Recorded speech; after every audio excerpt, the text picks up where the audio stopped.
kita merasakan nikmat dan karunia Allah. Di antara nikmat-nikmat itu ada nikmat terbesar yang bernama kesehatan dan kesempatan. Kita diberi Allah nikmat kesehatan, maka syukurilah nikmat kesehatan itu dengan menjaganya dan dengan menggunakan kesehatan itu ke jalan yang diridhoinya. Selagi badan sehat, banyak-banyaklah melakukan apa yang diperintahkan oleh Allah, serta banyak-banyaklah melakukan amal-amal soleh lainnya. Kemudian kita juga diberi kesempatan.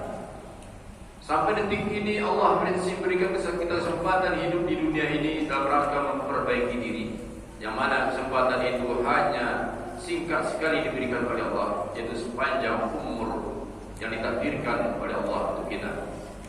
Bahkan Nabi SAW bersabda, "A'maru ummati baina sittina ila sab'in wa aqallu man yajuzu dzalik wa aqallu man yajuzu dzalik." Umur umatku hanya sekitar 60 sampai 70 tahun, dan jarang sekali mereka melewati dari angka-angka itu. Dan memang terbukti rata-rata umat Nabi Muhammad hidup hanya sekitar 60 sampai 70 tahun rata-ratanya. Bahkan kurang dari itu, dan juga ada yang lebih, tapi rata-rata kebanyakan 60 sampai 70 tahun. Sangat-sangat singkat, bahkan tidak terasa. Tanpa terasa kita sudah berumur 40, tanpa terasa kita saat ini sudah berumur 50 tahun, tanpa terasa kita sudah berumur 60 tahun, bahkan mungkin terlebih dari apa yang diperkirakan oleh Nabi. Maka menjadi renungan bagi kita yang sampai detik ini kita masih hidup, kita berarti masih diberikan kesempatan kepada Allah untuk memperbaiki diri. Maka perbaikilah diri, bertaubatlah kepada Allah, dan perbanyaklah amal soleh agar kita kembali kepadanya dengan membawa takwa. Masyaallah muslimin rahimakumullah. Bulan yang mulia ini, bulan Ramadan, adalah bulan yang diturunkannya Al-Quran, yang juga disebut dengan Syahrul Quran. Dan Al-Quran menyebutkan itu dalam surah Al-Baqarah ayat 185. A'udzubillahi minasyaitonir rajim. Syahrul Ramadan alladzi unzila fihi al-Quran hudan lin-nasi wa bayyinatin minal huda wal furqan. Bulan Ramadan itu adalah bulan diturunkannya Al-Quran sebagai petunjuk bagi manusia, pembeda penjelasan atas petunjuk-petunjuk itu, dan pembeda yang hak dan yang batil. Masyaallah muslimin rahimahullah. Kemudian karena Al-Quran itu sebagai petunjuk bagi umat manusia, dan juga khusus bagi kita umat Nabi Muhammad SAW, disebutkan oleh Allah sebagai umat, sebagai hamba-hamba yang dipilih. Di dalam surah Fatir ayat 35, Allah Subhanahu wa taala berfirman, "A'udzu billahi minasyaitonir rajim. Tsumma awrathna alladziina istafaina min 'ibadina." Kemudian Al-Quran itu kami wariskan kepada hamba-hamba yang kami pilih, yaitu kita umat Nabi Muhammad. "Tsumma awrathna alladziina istafaina min 'ibadina wa minhum zalimun li nafsihi." Di antara mereka ada yang zalim terhadap diri mereka sendiri. "Wa minhum muqtasid." Dan di antara mereka ada yang golongan pertengahan. "Wa minhum sabiqun bil khairati bi idznillah." Dan di antara mereka ada yang berlomba-lomba dalam kebaikan atas izin Allah. Dzalika huwal fadlul kabir.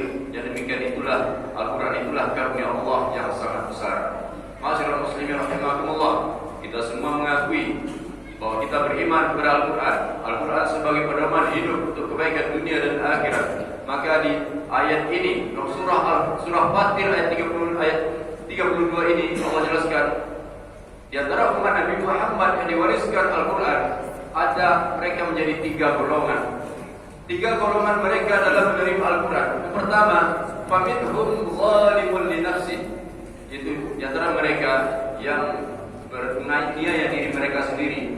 Dalam tafsirnya disebutkan, siapakah ini golongan ini adalah golongan terendah di antara umat Nabi Muhammad, yaitu mereka yang masih tergelincir dalam perbuatan dosa dan masih meninggalkan apa-apa yang diperintahkan oleh Allah Subhanahu wa taala, masih sering meninggalkan kewajiban dan masih sering mengerjakan yang haram. Ini adalah golongan terendah. Walaupun mereka juga beriman kepada Allah, beriman kepada Al-Quran, tetapi mereka masih meninggalkan perintah Allah dan masih tergelincir pada perbuatan-perbuatan haram. Maka disebutkan faminhum zalimun li nafsihi.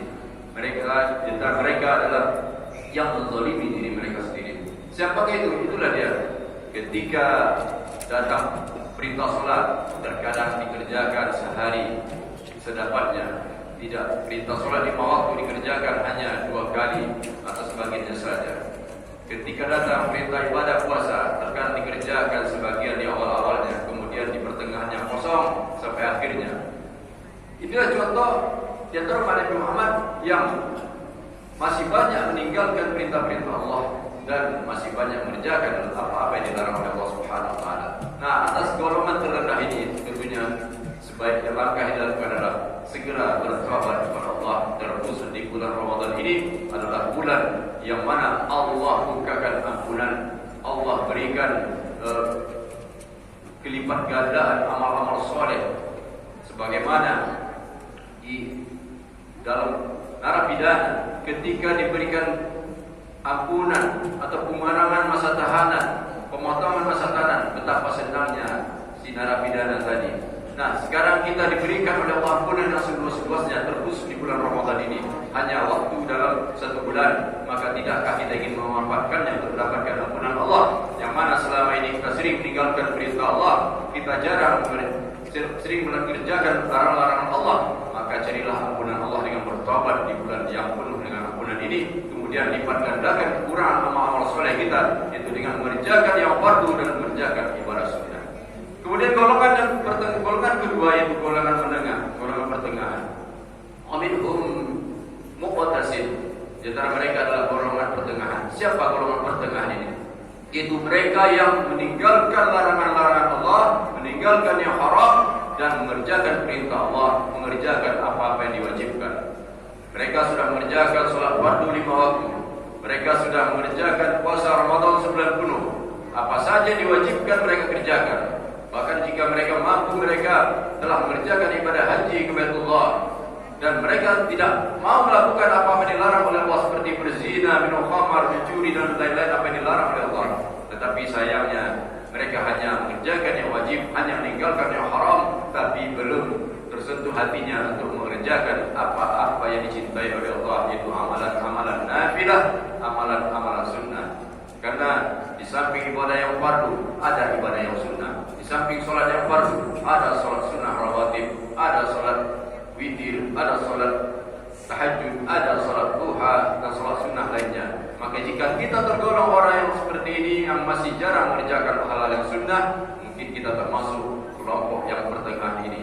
Maka kepada kelompok yang pertengahan ini pun hendaknya digugah kembali hatinya, memanfaatkan waktu yang singkat ini, hidup yang singkat ini, mengisinya dengan amal soleh yang lainnya. Karena kita mengabdi kepada Allah tidak sekedar mengerjakan kewajiban, kita mengabdi kepada Allah tidak sekedar meninggalkan larangan, tapi mencari ridha Allah dengan mengerjakan amalan-amalan yang dicintainya.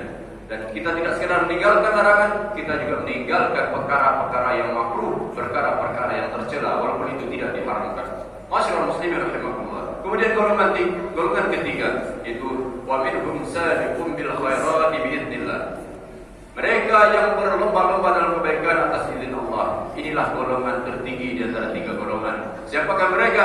Yaitu orang yang mengerjakan segala perintah Allah, orang yang meninggalkan segala larangan Allah, dan di samping itu dia juga mengerjakan amalan-amalan yang sunnah. Dia juga meninggalkan perkara-perkara yang makruh, perkara-perkara yang tercela, yang sia-sia, yang tidak bermanfaat. Hidupnya diisi dengan amal-amal soleh yang wajib maupun yang sunnah, dan dia sangat menjaga dirinya dari yang haram dan hal-hal yang tercela serta hal yang sia-sia. Inilah golongan terbaik. Disebutkan juga dalam surah Al-Baqiyah, yaitu wasabiqun as-sabiqun.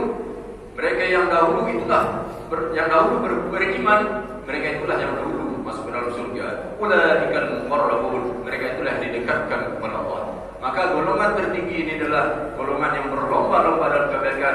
Mereka tidak sedikit pun menyia-nyiakan waktu, tidak sedikit pun menghilangkan kesempatan yang peluang besar seperti bulan Ramadan ini. Siangnya mereka sibuk dengan menjaga ibadah puasanya, mengisi dengan membaca Al-Quran, karena dia menyadari bulan Ramadan adalah bulannya Al-Quran, membaca Al-Quran sampai khatam Al-Quran. Kemudian mereka berbanyak melakukan amal soleh lainnya, amal-amal sunnah, salat sunnah, zikrullah, lalu juga mereka menjaga puasanya, menjaga dirinya dari hal-hal yang tercela. Tidak hanya menjaga diri dari hal yang membatalkan puasa, tapi mereka juga menjaga dirinya dari sifat-sifat, ucapan-ucapan, perbuatan-perbuatan tercela yang dapat merusak nilai-nilai pada puasanya. Sehingga kedepannya mereka memang tergolong orang yang berhasil dibina selama bulan Ramadan. Masyarakat muslimin rahimakumullah, maka paculah menuju golongan terbaik ini, yaitu golongan ketiga, orang-orang yang berlomba berpacu di dalam kebaikan, tidak sedikit pun menyia-nyiakan kesempatan. Mereka selalu mengisinya dengan amal-amal soleh, walaupun samping wajib mereka mengisi dengan amalan sunnah. Kemudian apa keuntungannya orang seperti ini?